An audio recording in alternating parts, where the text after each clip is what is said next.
Morning বন্ধুরা, আজকে তোমাদের সাথে নিয়ে এসেছি একটা নতুন রেসিপি। আজকে বানাবো সাবু দিয়ে কাস্টার্ড। তো তোমরা দেখতে থাকো কেমনভাবে বানাই, আর অবশ্যই লাস্টে জানাবে যে কেমন হয়েছে জিনিসটা দেখতে। দুধটা প্রথমে জাল দিয়ে নিতে হবে, দিয়ে ঘন করে নিতে হবে। তারপর এর মধ্যে কাস্টার্ড পাউডারটা মেশাবো। কীভাবে কী করছি তোমরা দেখতে থাকো। এখান থেকে কিছুটা দুধ তুলে নিলাম কাস্টার্ড পাউডারটা গোলার জন্য। এই দুধের মধ্যে কাস্টার্ড পাউডারটা এবার গোলাবো।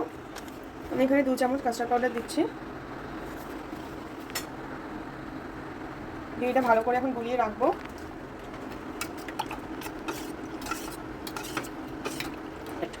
দুধ জাল দিয়ে দুধটা অনেকটা ঘন হয়ে এসছে, এর মধ্যে আমরা কাস্টার্ড পাউডারটা মিশিয়ে দেবো।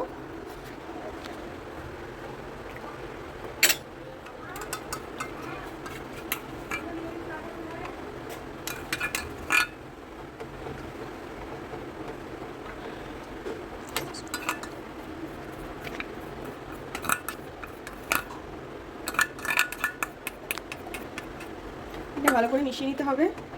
এর সাথে আমি এখানে 2 কেশর অ্যাড করব।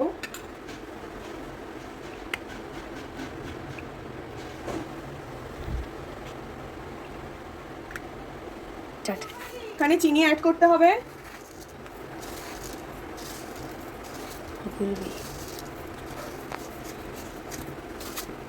চিনিটা ভালো করে মিশিয়ে নিই।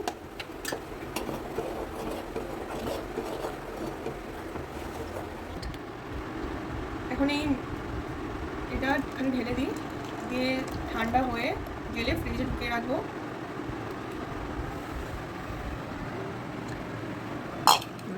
এর সাথে সাবুটা মিশিয়ে দিই।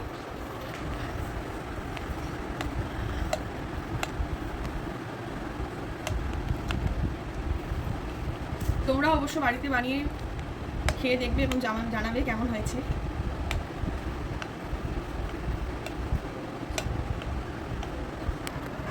সাবুটা পুরোপুরি মেশানো হয়ে গেছে। এটা এখন ঠান্ডা হলে 2 থেকে 3 ঘন্টা মতো ফ্রিজে রেখে দিয়ে ফল দিয়ে যখন সার্ভ করবো তখন তোমাদেরকে দেখাবো যে লাস্ট ফিনিশিংটা কেমন হচ্ছে। কাস্টার্ড বানানোর জন্য আমাদের ফল কাটা হয়ে গেছে। এখানে আছে তরমুজ, আপেল, আমটার কালারটা খুবই বাজে তাই বোঝা যাবে না, বেদানা, কালো আঙুর, সাদা আঙুর, শশা। এটা যখন ফ্রিজ থেকে যখন বার করবো তারপর মিশিয়ে তোমাদেরকে দেখাবো। আমি 3 ঘন্টা ফ্রিজে রাখার পর এটা বার করলাম। দেখো কত সুন্দর জমে গেছে। এর মধ্যে ফলগুলো অ্যাড করব, দিয়ে তোমাদেরকে দেখাবো কেমন লাগছে। তরমুজ দেওয়া হচ্ছে ফার্স্টে, তরমুজগুলো দিয়ে দিল মা। এরপর আস্তে আস্তে সব ফল দেওয়া হবে, বেদানা, আম, আঙুরগুলো, আপেল আর শশা যেটা আছে এটা দিয়ে দেওয়া হবে। তারপর লাস্টে ড্রাই ফ্রুটস দিয়ে এটা মেশানো হবে। ড্রাই ফ্রুটসগুলো দিয়ে দিলাম ওপর থেকে ছড়িয়ে।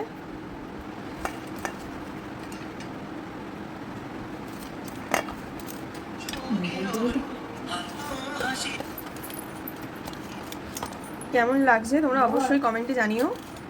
আজকের মতো টাটা, আবার কালকে দেখা হবে।